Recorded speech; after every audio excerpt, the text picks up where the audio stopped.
I live with the idea that my job is not to be liked, my job is not to be nice, my job is to evaluate the work. And the people who might be getting into this line of work because they want to be friendly with filmmakers and things like that, it's not the right job, because you can't be honest if you're worried about kind of whether you're going to get a Christmas card from that director this year or something. I just have this curiosity. Normally people ask me, how do you start writing a review? Once you have the blank page in front of you. In some ways, I have an advantage because I review for Variety Magazine. We've been around for 120 years, and over that time, there's kind of a way in which the Variety review is taken on a certain format. We always start with the nut graph. That's what we call the first paragraph. This was different when I wrote reviews for other places like Premiere, because there it's more of an essay. You're like, you're having to be kind of creative about how to get into the review. You might have a philosophical thought or an observation, a personal anecdote. These are all the things that are a challenge, I think, to a critic. You have to grab the reader's attention, or else they won't finish reading, or they'll look for another opinion. At Variety, with the nut graph, that first paragraph, there were 3 things it had to do. It had to tell you kind of what the movie is, the basic, what the premise, whatever, what your opinion of it was, and whether it would perform, how it would perform in the world. Like, would it do business? What audience is it for? Because we're a trade paper, meaning we write for the film industry. That was part of the, the purpose of a Variety review. What that does is it kind of prohibits you from the thing that other critics usually do, which is having kind of a clever opening. You just have to dive straight into the cold water, and go straight to it.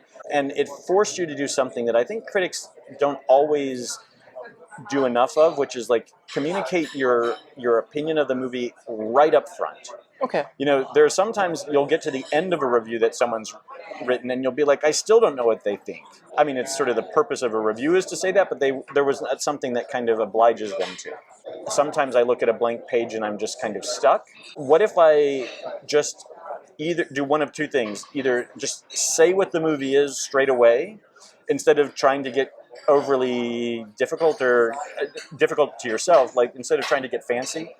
Or why don't I just lay my opinion out right up front? You'll have the whole text to sort of elaborate on that. At Variety, we're doing film reviews kind of on the run. We're doing them at a film festival. You might be doing a couple a day. You're doing 20 in a 10-day period. It obliges you to sort of just be able to the discipline of just jumping in, kind of moving forward. And that first paragraph has always been a blessing to me, in that it just kind of, it gives you a way to kind of go straight in.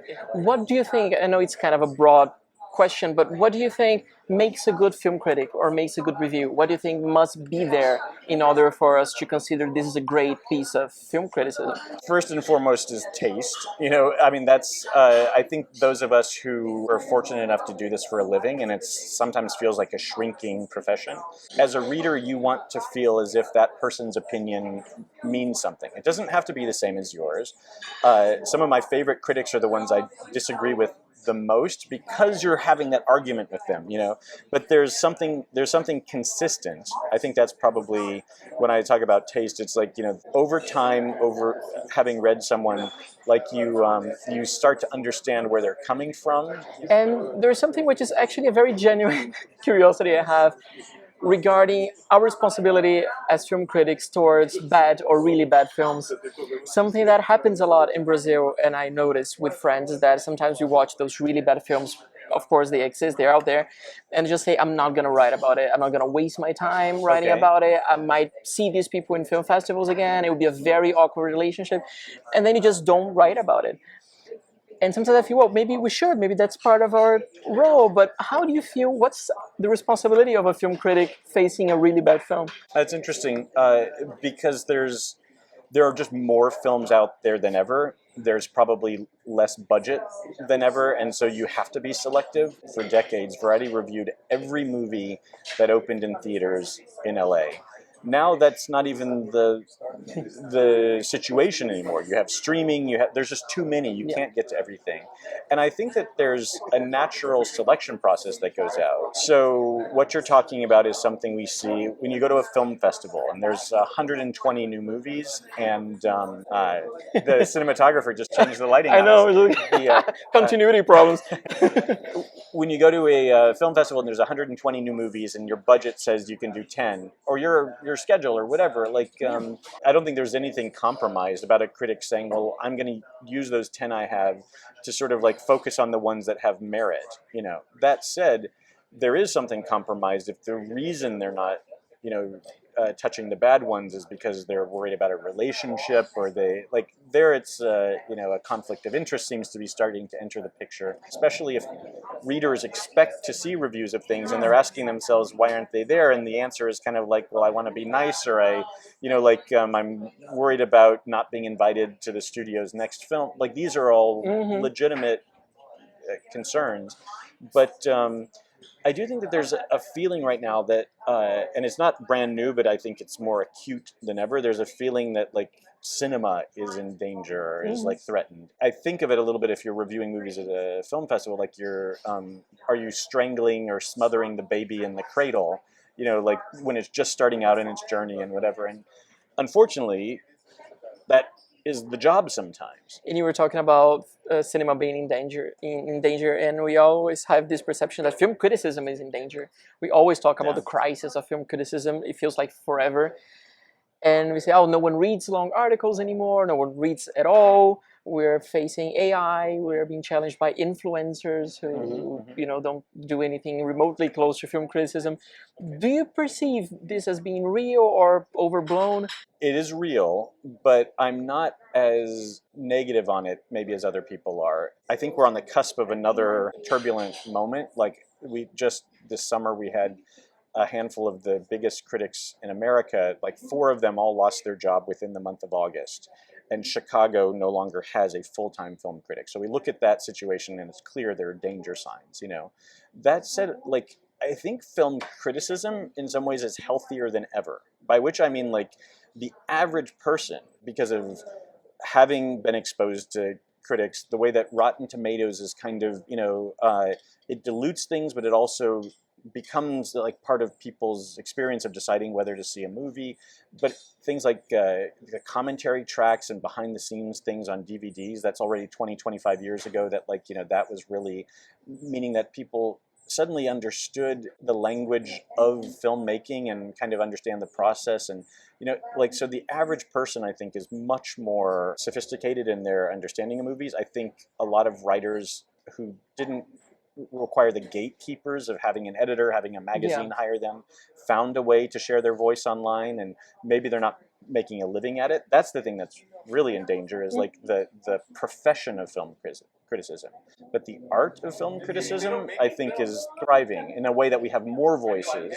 Sometimes it's hard to distinguish the ones that are professional from those that are not, but that fits the moment. It's like, look at what's happening with news media, where like a lot of people, instead of reading a newspaper or tuning into the local news, are finding other sources.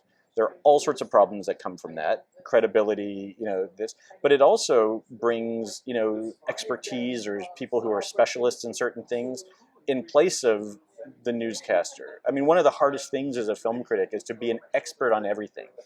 And technically what you're doing is like looking like an expert on everything, seeming credible, maybe reading the book, reading the Wikipedia page. I mean, doing whatever like basic homework you can before you write the review to make yourself credible. But like, I think there are some critics who have a website who specialize in Bollywood films or specialize in martial arts movies. And that critic has probably, got a better insight into a film that falls into their kind of domain than I would, or one of my own freelancers, from Variety's team. It's like, that's exciting to me, that like I am legitimately scared that my own profession will not survive, the 20 more years I have before retirement or something. By which I mean, like, will I be able to be a full-time film critic for life? I'm not sure that the ecosystem is there. But everybody is a film critic. and I'm just lucky enough to be paid for it. Yeah, so basically, maybe film critics are more in danger than film criticism. It's I'd say that's exactly it. But the understanding, the sophisticated understanding by audiences of movies, and the way that like I'll come out of a movie theater now and I'll hear someone say something like, "But the dialogue was terrible," or like, you had to explain what the word dialogue meant 25 years ago if you were going to use it in a review. It's like the people are conversant in the art of film in a way that they never were before. And that thing that you were saying of like, maybe they're less long form reviews and people are making little YouTube videos or whatever. If you're making a YouTube video, you're like using the language of cinema. I mean, just the way that like it's media literacy is taught at schools now, and people are learning, how to make movies on their own. And whatever AI is going to bring, it's going to upset things, but it's also going to like propel us forward into this new era. And so it's like, I'm optimistic. Do you think there are these generational changes, like critics today perceive things that the others didn't? There were always critics who kind of focused more on this or that. Like some people understand screenplay and story better than others. I think a lot of people have internalized the auteur theory, or like looking at everything through the lens of the director as author, which is certainly the appropriate thing to do when you have a writer-director making a movie and it's someone who's got a voice. But it's not necessarily the right way to read every movie. And it's like that means that there's a lot less emphasis on screenplay, which I think is the single most essential, part of any film. I think we have learned to be a little bit more sensitive to the human beings who are doing the acting, and so that means where before there was a lot of physical description, and that could be very. It could be very harsh. It could be influenced by a lot of kind of biases that we didn't even realize about ourselves. Kind of internalized racism and sexism, is kind of part of that. If an actress was beautiful, a critic might say it's implausible that that person is playing such an intelligent character. I mean, like these things seem like ridiculous, and yet it's strange if you go back and read reviews from 20 years ago, maybe 5 years ago, like just before Me Too, how cringy some of that stuff is. I can remember a few of them. I mean, critics are such a reflection, as are movies, of our time, and the good and the bad. My job, I feel like, is that someone else baked the cake, and my job is to kind of like taste it, analyze, process what I'm presented with. I think a lot of people, kind of want to almost jump back into the kitchen and tell them how to do their job. Change the recipe. Yeah.